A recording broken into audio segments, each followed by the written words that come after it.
अस्सलाम वालेकुम दोस्तों, मैं हूं परवेज़ संधीला। दोस्तों, आपको मेरी स्क्रीन पर कायदे मोहतरम मियां मोहम्मद नवाज शरीफ साहब की ट्वीट नज़र आ रही होगी। वोट चोरी करके इमरान खान को लाने वाले अब ग्रैंड नेशनल डायलॉग का शोशा छोड़े हैं, जिसका मकसद इस नाअहल करप्ट हुकूमत और सेलेक्टर्स को पीडीएम से एनआरओ दिलवाना है।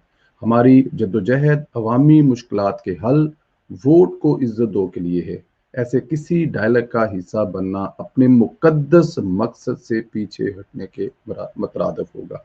ये ट्वीट की है नवाज शरीफ साहब ने उस हवाले से जो एक आध दिन पहले किसी मिनी डायलॉग्स के हवाले से, जिसको नेशनल इंटरेस्ट में करार दिया जा रहा है, के हवाले से एक शोशा छोड़ा गया था, चेक किया गया था। लेकिन उसके जवाब में कायदे मोहतरम ने ये जो ट्वीट किया है, मेरे ख्याल में ये किसी एक के लिए नहीं, ये हर उस शख्स के लिए, हर उस बंदे के लिए, हर उस ताकत के लिए है जो गैर जमहूरी तरीकों से इस मुल्क में ये जो हालात बने हुए उनके जिम्मेदार हैं। डायलॉग्स नहीं होंगे, और अगर होंगे तो इसका मकसद है कि अजीम मकसद से पीछे हटा जा रहा है।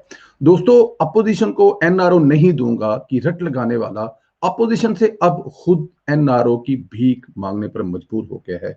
जरूरी नहीं इसके लिए बरह रास्त राब्ता जी है, कुछ इशारे ही काफी हैं। जैसा मोहम्मद अली दुरानी का मियां शहबाज शरीफ से मिलने जाना, नेशनल डायलॉग की बात करना, ये कहना कि मुज़ाकरात ही वाहिद हल है, वगैरह वगैरह।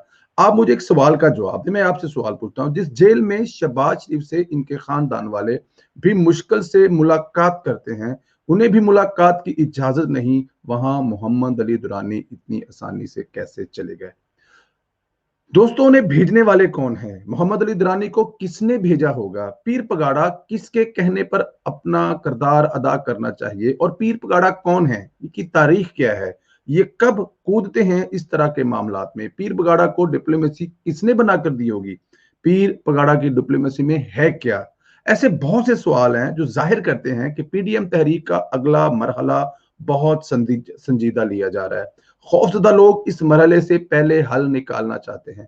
लेकिन दोस्तों, बड़ी खबर यह है कि मियां नवाज शरीफ ने सिलेक्टेड और सिलेक्टेड को एनआरओ देने से इनकार कर दिया है, बल्कि इनके कासद को वापस भेज दिया है। कासद को वापस भेज दिया है, ये ट्वीट के जरिए वापस भेजा है कि भाई ये पढ़ लो और यही सब कुछ है अवाम के मकसद के लिए। अब उनकी असल जो उनका हक है, उनको वापस दिलाए बगैर अब वापसी नहीं हो जाती। ये जो नेशनल डायलॉग की आड़ में रिलीफ लेना चाहते हैं, इमरान खान को एनओआर देना चाहते हैं, मियां नवाज शरीफ ने इन तमाम लोगों को shut up, just shut up की कॉल दी है। उन्होंने वादा कर दिया है कि अपने बयानिए से एक रत्ती बराबर पीछे नहीं हटेंगे। जिस जद्दोजहद का आगाज किया, इसे अंजाम तक पहुंचा के लेंगे। मेरी समझ से एक चीज दोस्तों बड़ी बाहर है। एक तरफ अपने जर खरीद एंकरों के जरिए मियां नवाज शरीफ को गद्दार और मुल्क दुश्मन साबित करने की कोशिश करते हैं, और दूसरी जानब इसी नवाज शरीफ से नेशनल डायलॉग की बातें करते हैं। क्या अब आपको एक गद्दार से मुज़ाकरात करते हुए शर्म नहीं आती? क्या अब वो गद्दारे वतन नहीं रहा नवाज शरीफ? असल बात यह है कि अब आपको मुनाफकत से पर्दा उठ चुका है। अब अवाम जान चुके हैं कि मुहिब्बे वतन कौन है। अब पाकिस्तान की अवाम को पता चल गया है, जिसने मुल्क को एटमी ताकत बनाया, तरक्की की राह पर गामजन किया, वो गद्दार नहीं हो सकता। अवाम ये बात अब समझ चुके हैं। दोस्तों, मेरे पास एक छोटा सा कायदे आजम साहब का एक फरमान है जो उन्होंने फरमाया था। मैं आपको वो पढ़ के सुनाना चाहता हूँ, उसके बाद आप फैसला कर लीजिएगा कि मियाँ साहब क्या कर रहे हैं और कैसे पिछले। कैदव ने कहा था, अब मैं पीछे नहीं हट सकता, मुसलमानों को आजाद रियासत लेकर दूंगा।